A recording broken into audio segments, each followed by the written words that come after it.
Good morning, my name is Andrew Douglas. I'm the Vice President for EMEA for Symantec for small business.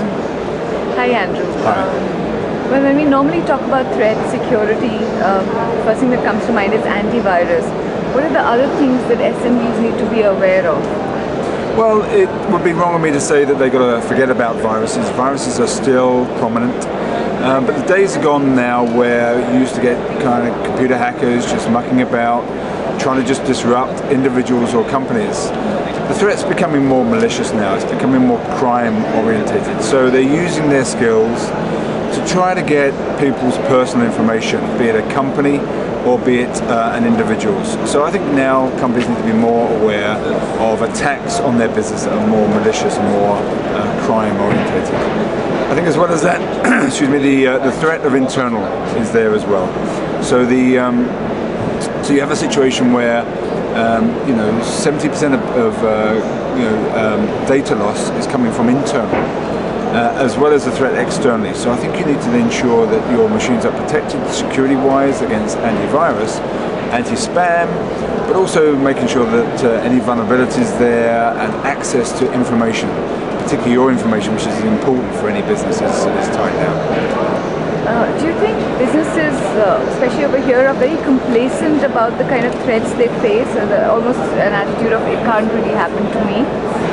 Yeah, there has to be a degree of that. I think small businesses, depending on the size, that could be anything between 10 to 50 to 100 to 400 users.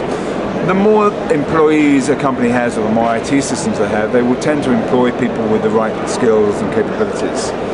But the smaller companies, they will tend to be a little bit complacent at times, and we have found that they need to be more stringent in the way they back up their information, but also on the protection side as well.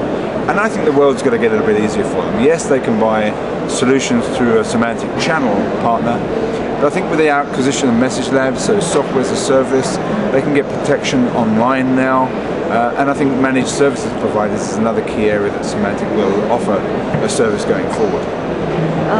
What's happening with the influx of younger workers is that they're used to using a lot of consumer technologies at work, and for them that's a way of life, that's a way of work. How do you sort of find the balance, especially in an SMB, which by and large attracts employees who do not want a very rigid, in-the-box sort of a corporate culture?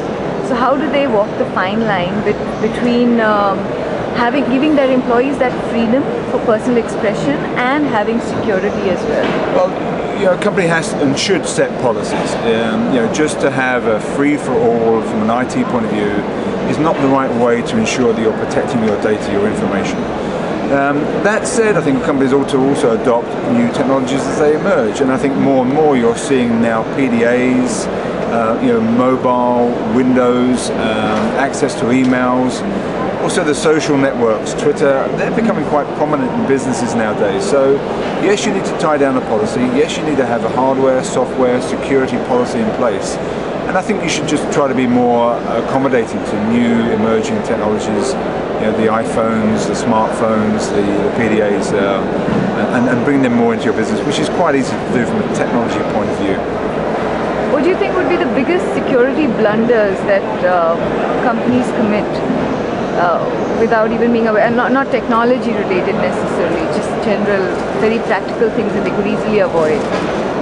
I think just the access to the data is really key. I mean, every business is dependent upon the information that it has, be it customer records, sales records, credit card information. And I think the most important area is that really they ensure that access to that information is shut tight. And sometimes the risk is, as I said earlier, more internal. So even if somebody is to put in a memory stick into a computer, making sure that people just can't access the information. So making sure that is tied down, and making sure that you have good password control on that information as well. How do you see the threat scenario changing in the next few years? The threats changing? Okay. I think we'll continue to see the threats on fraud, on personal data, on information like that. I think that's here for time to come. And I think internet is going to offer a few new challenges that we're not seeing at the moment. I'm sure internet will be used in other ways, not just for crime, but also continuing disruption of service, in a competitive situation, even across governments as well. I mean, who knows what the internet is going to really bring? I think somebody quoted to me today, they believe the next world war will be, taken over the internet. I'm not sure that's exactly fair, but that's the kind of direction perhaps we should be aware of.